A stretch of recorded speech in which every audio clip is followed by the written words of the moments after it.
So ito nga pala yung sima na ginagawa ni tatay. Po. Apo, galing pa po, bulaan pa po ako. Kaya nainganyo lang po ako sa ginagawa niyo po, tay.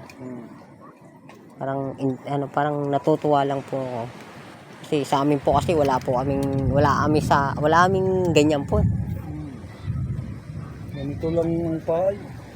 Kahit wala na po siyang yung, di ba, yung iba po, pinapain, may bulate, may suso.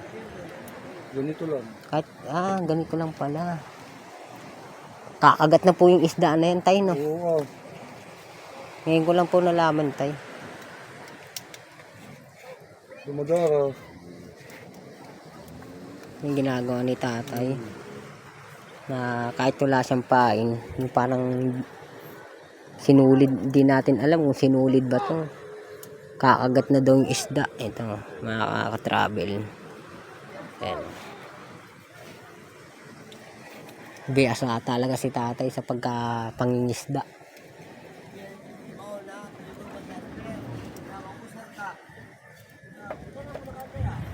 Parang ihagis nyo lang po yan sa dagat, tay. Oo.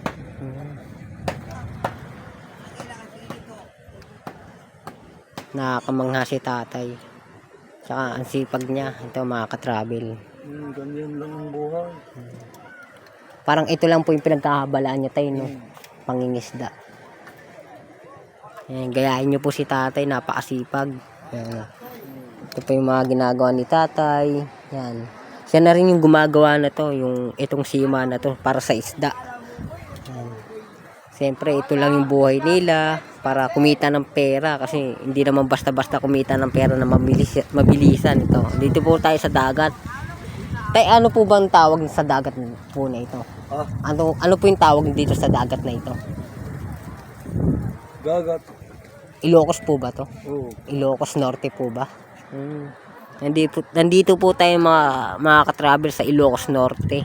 Kasi meron akong nakita dito, natuwa naman din ako kasi nainganyo po ako sa ginagawa ni tatay ito. Gumagawa po pala siya sa sima. Panghuli ng isda. Malalaki po tayo yung mga nahuhuli niyo po. Sige, 1 kilo. 3 po. 1 kilo tsaka 3/4. Tapos bibenta nyo rin po yun dito. Kahit pala wala na siyang pain, no? Pwedeng kumagat yung isda. Parang hahagis nyo lang po yan, tayo, no? Yan, nakakatuwa naman.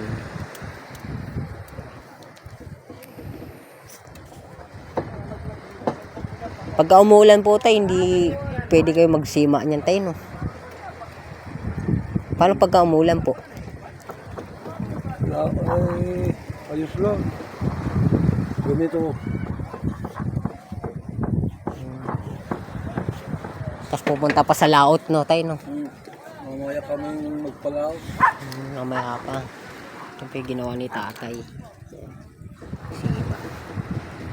Pupunta pa sila doon sa dagat para maglaot, para manghuli ng isda, mga ka-travel. Medyo kumukulog, parang delikado yung panahon ngayon. Kasi maraming nagpalaot. Ngayon. Marami. Parang pupunta pa sila sa gitna po ba yun, tay? Malayo pa. Malayo. Hindi po ba delikado, tay? Nasanayan na rin po. Parang may bagyaw, hindi ka magpalaot. Ganun po pala yun. Pero hindi rin po basta-basta tayo, no? Kasi boy, parang kasalali yung sa nyo, sa dagat, eh. Ulan na. Sige po, tay, salamat po sa konting kaalaman po. Thank you po si tatay, napakasipag ni tatay. Saluduhan natin si tatay. Tay, salamat po, tay. Thank you po. Ingat po kayo palagi, tay, ha. So, nandito tayo sa dagat, sa Ilocos. Medyo maulan-ulan na siya. Medyo malakas din yung hangin. Kaya, medyo kinakabahan din yung mga mangingisda dito. Kaya, alam nyo po yung nakikita nyo na bangka na yan. Yan, kaya nakapila yan. Kasi nga, medyo malakas yung hindi naman malakas yung ulan, pero parang pabagsaan na rin yung lakas ng ulan. Kasi tignan nyo naman mga ka-travel, madilim yung panahon, parang ayaw na lila na lumikas ng dagat kasi nga delikado. Kasi nga, buhay din nakasalalay dyan mga ka-travel. Kaya ayun yung mga nakikita nyo na yan, na nakapila na mga bangka na yan. Actually talaga na nakapila yan para parang hindi na sila na nagsapaler sa dagat pa para para hindi pa sila na ayan, yung mga tao na yan, yan din yung kumukuha ng mga isda, kaya kalakasan. Kaya kitagis na mga ka-travel, malakas na yung ulan dito, nababasa na rin ako mga ka-travel. Kita-kits, bye-bye.